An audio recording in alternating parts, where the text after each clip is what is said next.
Hi everyone and welcome to Periopost, the video show that keeps you up to date with the latest in periodontics.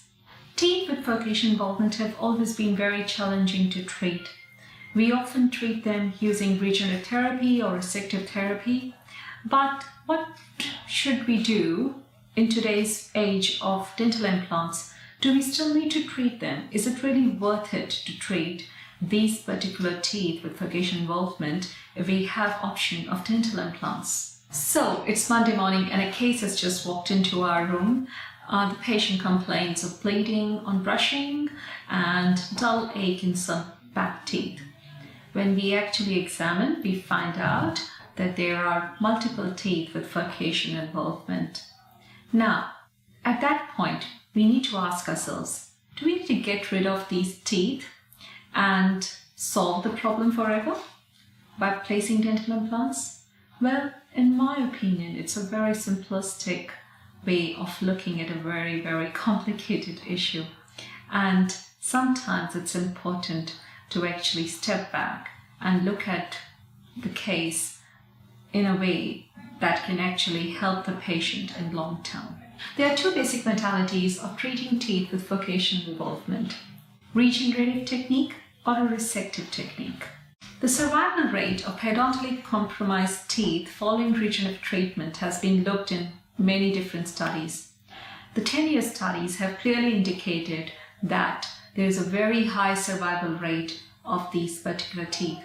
More than 96 to 92% of these teeth can be saved using regeneration and regenerative modalities. Coming to the resective treatment, the survival rate of these teeth is also no different.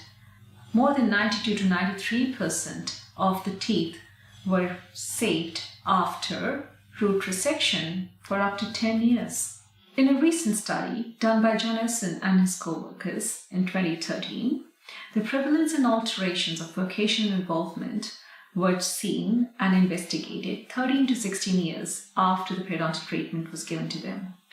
And lo and behold, 2/3 were still in function after that.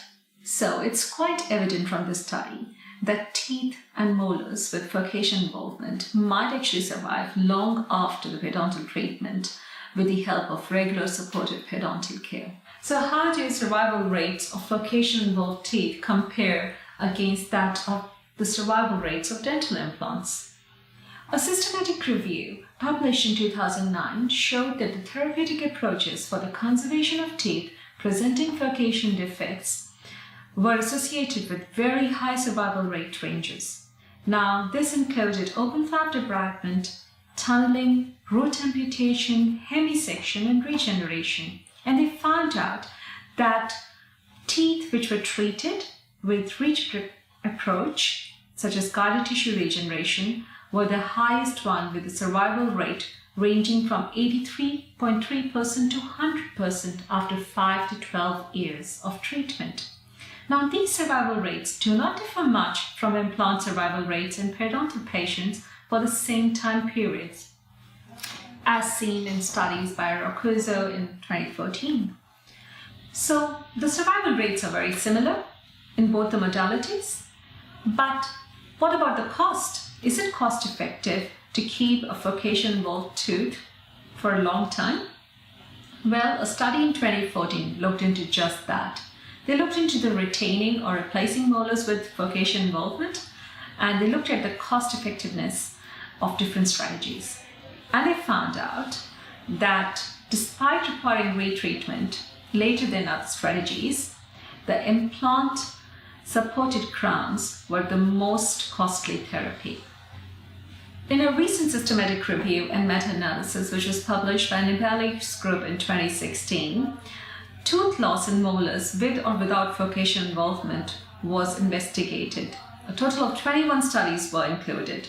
The presence of furcation involvement was found to approximately doubling the risk of tooth loss for molars maintained in supportive periodontal therapy for up to 10 to 15 years. However, most importantly, it was found that molars, even with grade 3 furcation involvement, responded well to periodontal therapy. So, the bottom line is, teeth do a good job. even teeth with furcation involvement. So the take-home message for today is that the notion that patients with furcation involvement teeth should have those teeth pulled out and be replaced with dental implants is probably not 100% correct and applicable in every single case. Rather, patients need to be thoroughly examined, treated and managed for periodontal disease and furcation defect. Thank you. I hope you enjoyed our video today. If you have any queries regarding this particular video, please do not hesitate to email us at www.periopost.com. I'll see you again with another interesting session of Periopost. Till then, keep smiling.